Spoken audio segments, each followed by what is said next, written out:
Nesse projeto, iremos falar sobre máquinas elétricas. Esses são os integrantes que realizaram esse trabalho. No trabalho, iremos introduzir como a justificativa do problema e o objetivo do projeto, fazer uma introdução teórica para melhor compreensão do experimento que irá ser mostrado.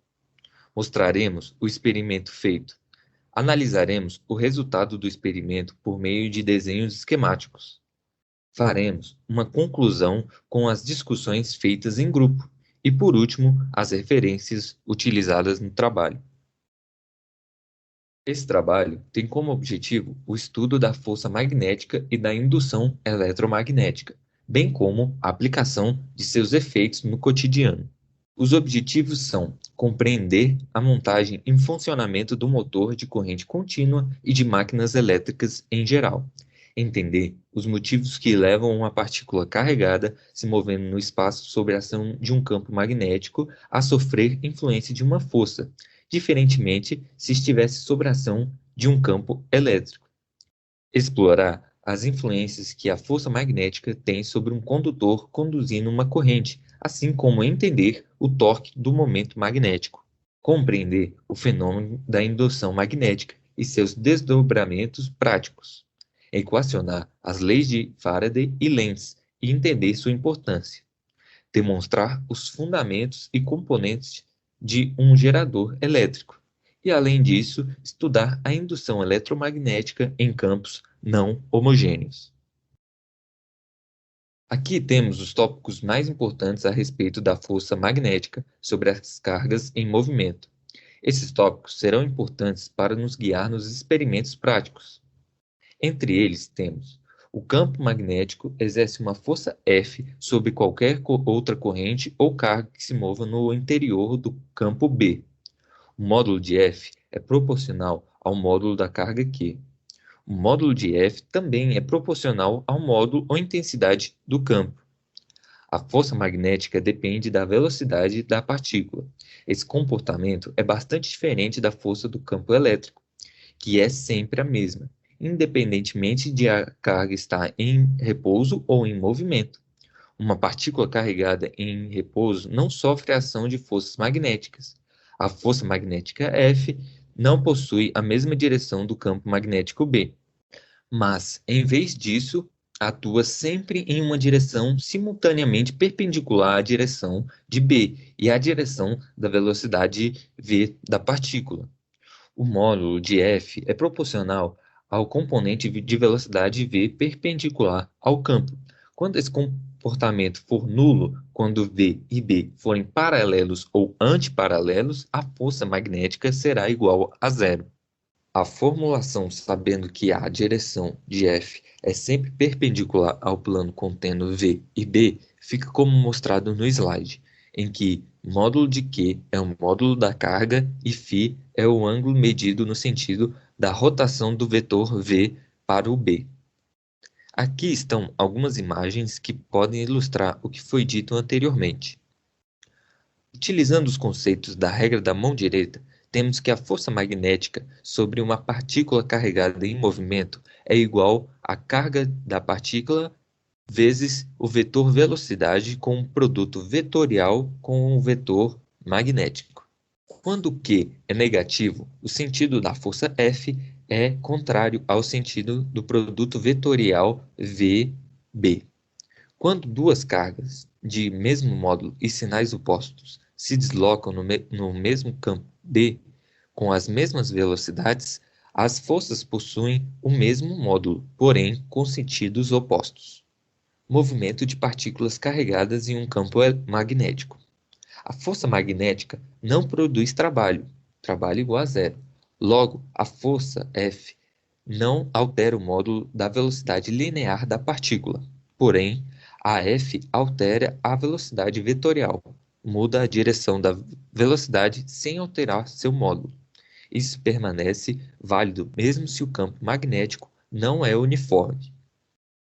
Uma partícula com carga positiva Q está em um ponto O e se move com velocidade U em um campo magnético uniforme B, penetrando no plano da figura. À medida que uma massa M se desloca de O para P e S. As direções da força e da velocidade variam conforme o indicado. Porém, os módulos de todos os vetores permanecem constantes. A partícula, portanto, se move sob a ação de uma força de módulo constante, cuja direção sempre forma um ângulo reto com a direção da velocidade da partícula. Vemos que a trajetória da partícula é circular, sendo descrita com velocidade de módulo constante, v. A aceleração centrípeta é igual a v² sobre r, e como a única força que atua sobre a partícula é a força magnética, de acordo com a segunda lei de Newton, temos que F é igual ao módulo de Q vezes V vezes B, igual a mv² dividido por R. Agora, considerando uma espira de corrente retangular em um campo magnético uniforme, representaremos a espira como uma série de segmentos retilíneos. Podemos deduzir como age a força e o torque sobre ela. A respeito da força, podemos observar com a imagem que os dois pares de força atuando sobre a espira se cancelam. Portanto, nenhuma força resultante atua sobre a espira. Numa espira retangular, de lados A e B, uma linha normal ao plano da espira forma um ângulo φ, com a direção do campo B. E a espira conduz uma corrente I, como podemos observar na imagem. Também é observado na imagem que do lado direito da bobina, no comprimento a espira sofre a ação de uma força F, com direção positiva em X. Nesse lado, o campo B é perpendicular à corrente e a força tem módulo F igual a I vezes A vezes B. Uma força menos F de mesmo módulo atua no lado esquerdo da bobina, na direção negativa de X.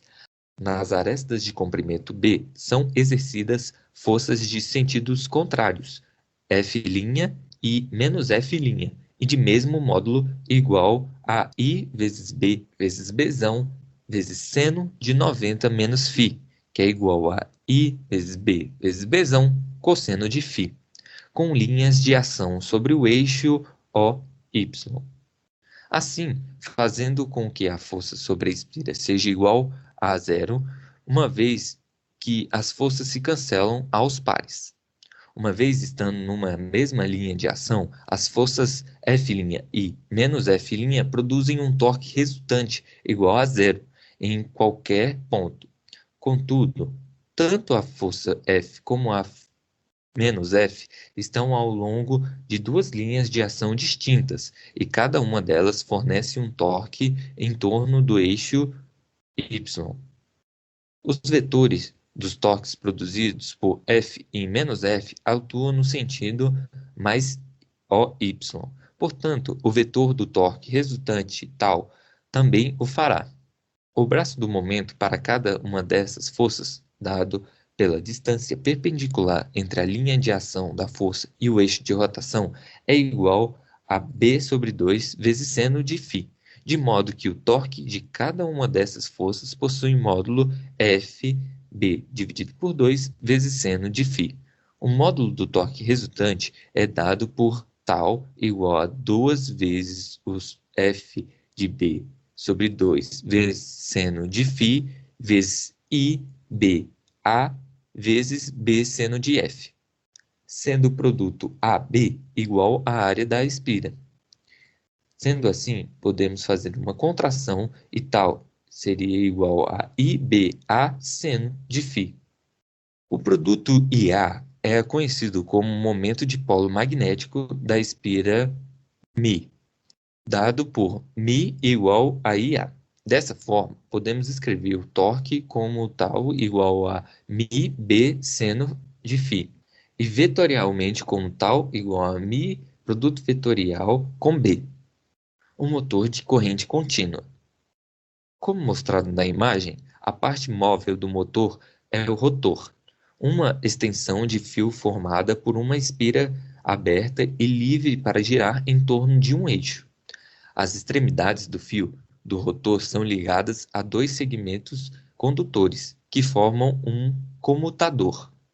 Cada um dos dois segmentos dos comutadores entra em contato com um dos terminais ou escovas ligadas a um circuito externo que inclui uma fonte de força eletromotriz.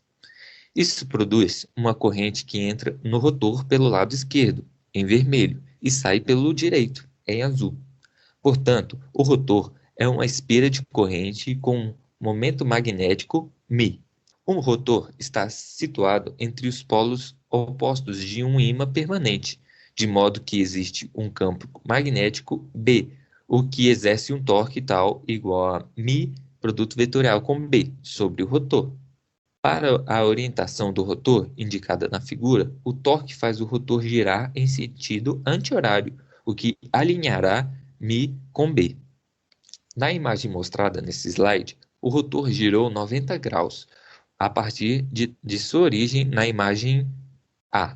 Se a corrente através do rotor fosse constante, o rotor estaria agora em uma posição de equilíbrio. Ele simplesmente oscilaria em torno dessa orientação. Porém, aqui o comutador entra em ação. Nesse instante, as duas escovas estão em contato com ambas as partes isolantes dos segmentos dos comutadores. Não há diferença de potencial entre os segmentos do comutador. Nenhuma corrente flui através do rotor e o momento magnético é igual a zero. Em virtude da inércia, o rotor continua a girar no sentido anti-horário e a corrente flui novamente através do rotor, como indica a imagem C. Porém, agora, a corrente entra pelo lado do comutador oposto ao indicado na imagem A. Embora a corrente esteja circulando em sentido contrário em relação aos comutadores, o próprio rotor girou 180 graus e o momento magnético μ possui a mesma direção e o mesmo sentido do campo magnético. Portanto, o torque magnético tal na imagem C possui a mesma direção e o mesmo sentido que o da imagem A. Graças ao comutador, a corrente se inverte a cada giro de 180 graus, de modo que o torque sempre faz o rotor girar no sentido anti-horário. Quando o rotor ganha velocidade, o torque magnético médio é equilibrado por um torque oposto produzido pela resistência do ar, pelo atrito dos mancais do motor e entre as escovas e os segmentos do comutador. Indução eletromagnética. Esse fenômeno é relacionado com o surgimento de uma corrente elétrica devido à variação do fluxo do campo magnético em um material condutor. Tal fenômeno foi descoberto por Faraday após alguns experimentos envolvendo ímãs e materiais condutores. Com os experimentos foi concluído que o movimento de um ímã em um material condutor criava uma corrente no interior do material. No primeiro experimento de Faraday, ele descobriu que, ao se aproximar um ímã de um material condutor, cria-se uma corrente que é registrada pelo galvômetro. Também descobriu que quando o ímã se aproxima, o número de linhas de campo sobre o material aumenta. Se o ímã for afastado, a corrente percorrerá o material na direção oposta e também o número de linhas de campo diminui. Concluiu também que se o ímã ficar em repouso em relação à espira, não ocorre corrente. No experimento 2, Faraday utilizou um anel como esse. Ao ligar o interruptor, a corrente gerada causa um campo magnético na bobina ligada ao material condutor. As linhas de campo magnético percorrem o material condutor até a segunda bobina. A segunda bobina vai gerar corrente a partir do campo magnético do material condutor. Nesse experimento, Faraday observou que a corrente gerada na segunda bobina vai criar um campo magnético que influenciará o local que a agulha no ponto M vai apontar. Faraday concluiu que a corrente gerada por uma bobina vai induzir a criação de uma corrente na segunda bobina, e sempre que ocorrer a variação do campo magnético em relação ao tempo, uma corrente induzida será criada. Uma observação importante é que, ao ligar a chave, o campo magnético gerado cresce e a agulha começa a se mexer até o campo se tornar constante. Quando a chave é desligada, a agulha se move no sentido inverso e volta à sua posição original. Tendo como base os experimentos, foi possível formular matematicamente os casos. Tendo em vista que quando se movimenta um ímã, as linhas do campo magnético B variam na espira, logo o fluxo magnético φ também muda. Nessa mudança, a força eletromotriz surge. Sua formulação está descrita no slide. Como visto no experimento 1, a corrente muda o sentido de acordo com o movimento do ímã. Então, para determinar o sentido da corrente induzida, foi formulada a lei de Lenz, como a força eletromotriz com outro sentido. A lei de Lenz ocorre para conservar a energia do sistema. A corrente induzida pelo campo magnético cria um campo magnético que se opõe à variação do campo magnético aplicado pelo ímã. Essa corrente induzida e o campo magnético dela obedecem à regra da mão direita. Quando se aproxima o ímã, a corrente induzida percorre o material no sentido anti-horário, e quando se afasta o ímã, a corrente aponta para o sentido horário. O fluxo magnético φ é calculado pelo produto escalar entre os vetores de campo magnético B e a área A. Visto a parte teórica, é possível visualizar algumas aplicações dos conceitos vistos. Uma aplicação são os geradores de corrente alternada utilizados em usinas hidrelétricas, onde a queda d'água numa usina faz com que a turbina rotacione. O movimento das turbinas faz com que os ímãs do gerador se movimentem. Esse movimento induz a criação de uma corrente alternada no gerador. Outra aplicação para o que foi mostrado na teoria são os transformadores, onde um fio é enrolado numa extremidade do material condutor, dando um número N1 de voltas. Na outra extremidade, um fio é enrolado N2 vezes no material. Uma corrente induzida passa pelo material. Como a corrente é variável, o campo magnético também será. Como o campo é proporcional ao número de voltas da bobina, a tensão em V2 será maior que a tensão em V1. Nos procedimentos experimentais, iremos mostrar o vídeo com o experimento prático. Podemos ver nesse vídeo como foi realizada a construção de um motor de rotação elétrica. Primeiramente, como mostrado, são feitos furos em dois círculos feitos de acrílico, com ângulos de separação iguais, e é inserido 16 pequenos pregos nesses furos. Os círculos de acrílico são separados por uma barra de madeira onde sua distância máxima só pode chegar a 120 mm. Depois disso, é cortado 8 pedaços iguais de cobre ou latão. Esses pedaços serão colocados na madeira com cola quente. É importante ressaltar que essas placas têm que ser colocadas de modo a ter uma pequena separação entre elas, que é essencial para o funcionamento do motor. 4 bobinas de fio de cobre são feitas, sendo enrolado um fio com 160 voltas em cada. Essas bobinas são formatadas em retângulos. As 4 bobinas devem ser combinadas entre os dois círculos de acrílico, a uma distância de 120 mm. As pontas dos fios da bobina devem ser soldadas com estanho nas laterais das placas de cobre. É importante que as pontas dos fios das 4 bobinas devem ser colocadas nas placas e desfasadas em 1/4 entre a placa da direita e a placa da esquerda. Depois desses passos, serão colocados 2 rolamentos de esferas. Os rolamentos de esferas devem se alojar em 2 peças de madeira e em forma de metade dos rolamentos. Eles são colocados com cola quente.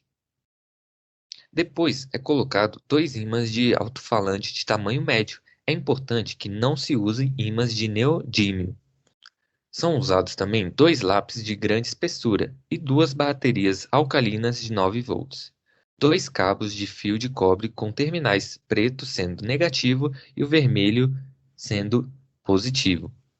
As outras pontas dos fios são presas à parte traseira dos lápis com o fio de cobre nu. A madeira que cobre o grafite da parte traseira dos lápis deve ser removida. O grafite é utilizado para transmitir a corrente entre as baterias e os comutadores.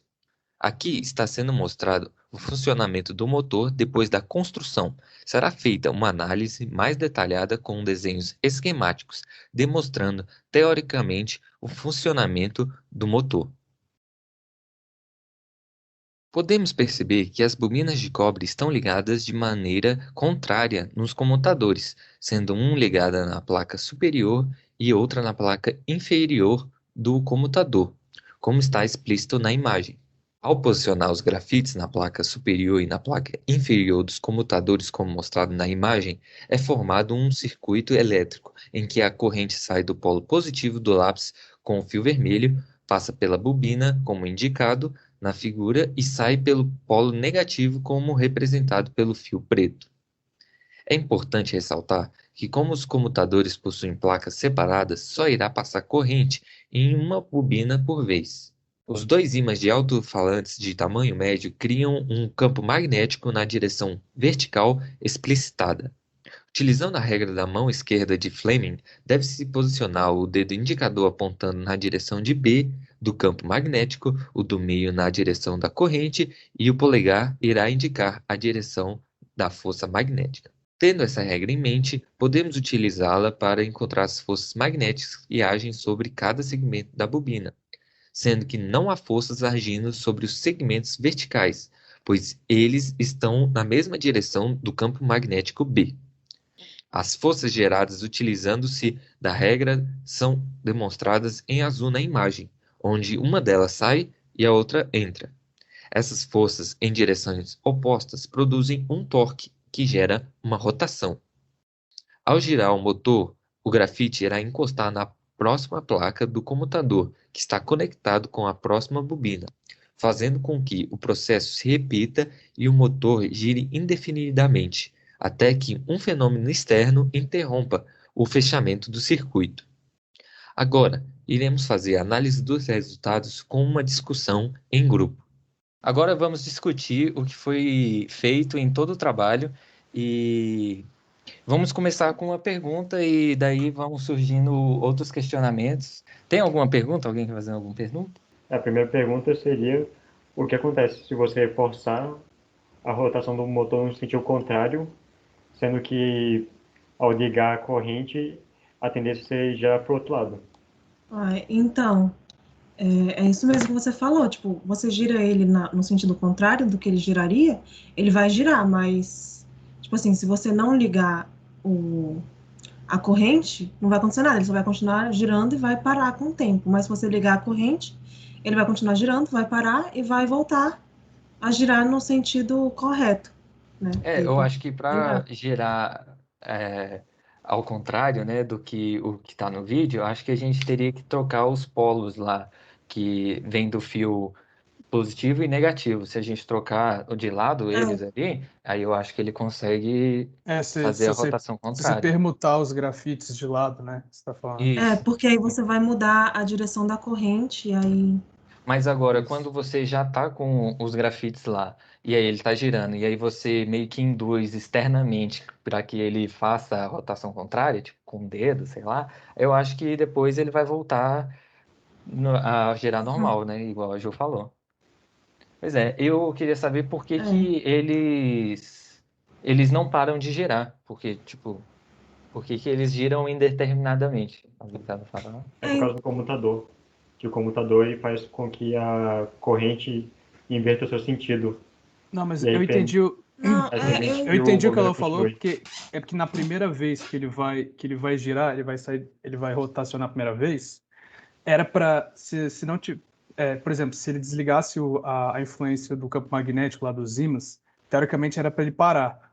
Só que como tem inércia, então ele vai continuar mantendo o movimento dele, né, até, sei lá, perder toda a energia, aí ele vai continuar girando, e como tem o ímã dos dois lados, depois da causa da inércia, ele continuou girando, ele não vai parar mais, por causa da influência dos ímãs. Pelo menos. Como tem 4 bobinas de cobre, tipo assim, ele começa a girar por conta da força magnética que é aplicada sobre esse fio, sobre o fio de cobre lá que está na bobina. Então, e essa força causa um torque que vai fazer ele girar.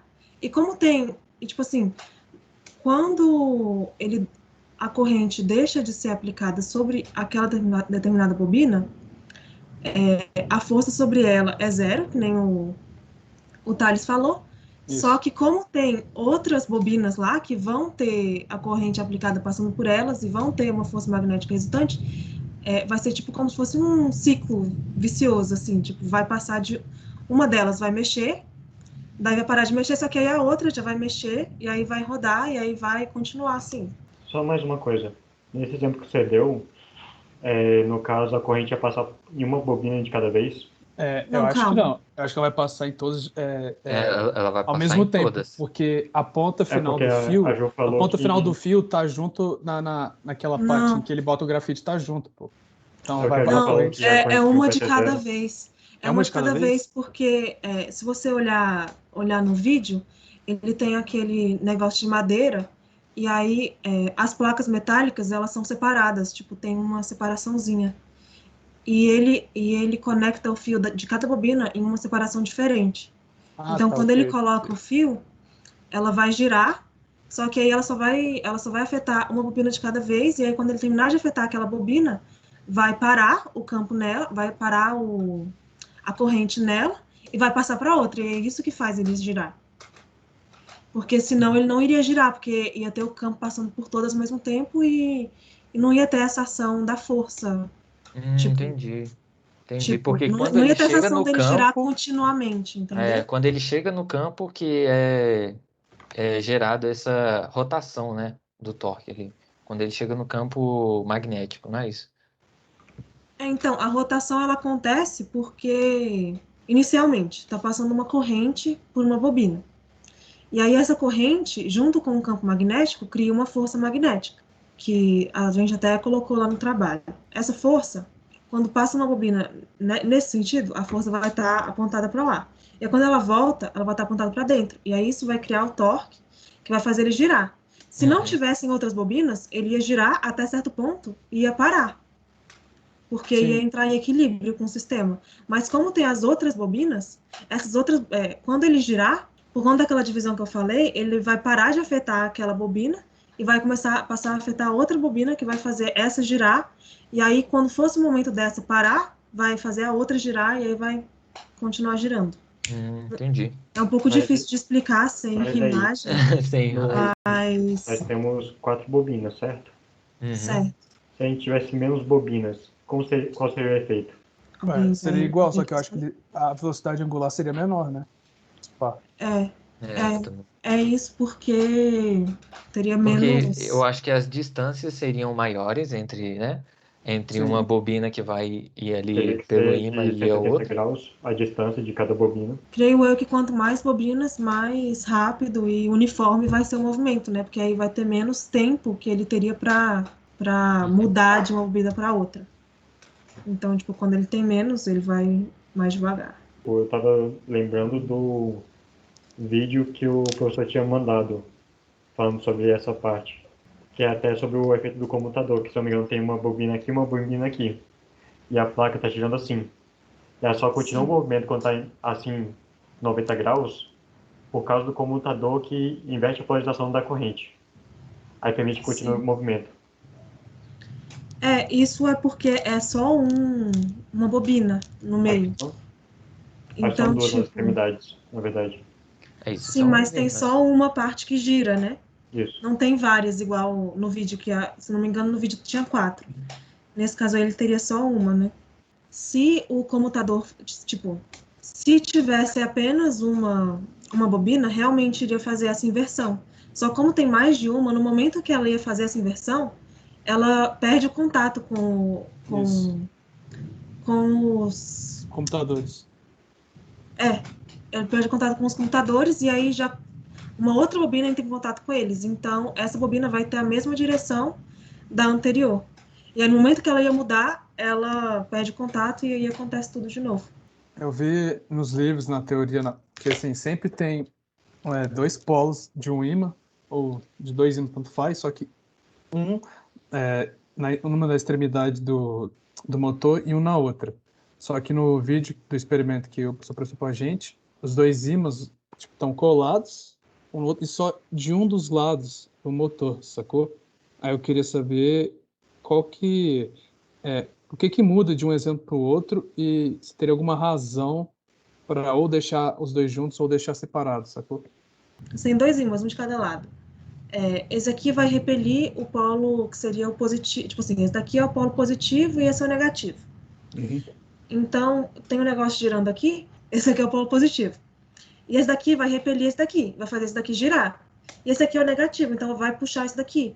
Então, além de ter a força de repulsão, vai ter a força de atração.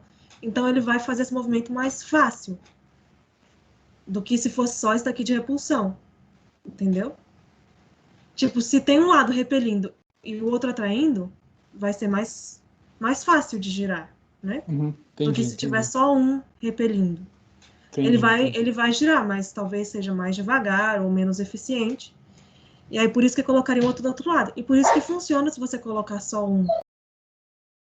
Após entendermos o funcionamento da força magnética e as situações em que ela atua, através das introduções teóricas, ficou claro o impacto que tal força tem no cotidiano.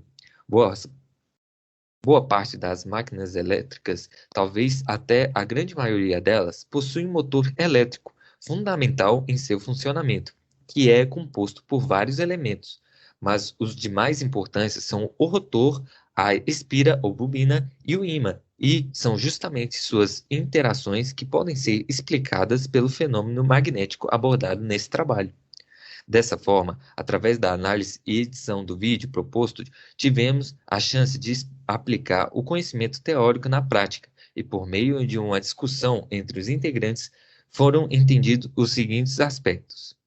O torque é responsável pela espira girar. Mesmo com influências externas, as espiras vão acabar girando no sentido pré-definido pela direção de potencial entre os terminais. Num modelo simples, o módulo do torque aumenta e diminui à medida que o rotor gira. Isso foi remediado no vídeo ao serem empregadas bobinas independentes, orientadas com ângulos diferentes. Em motores práticos, o rotor apresenta muitas espiras. Isso produz um aumento no momento magnético e no torque, de modo que o rotor pode girar com cargas maiores. Essas foram as referências utilizadas para a confecção desse trabalho.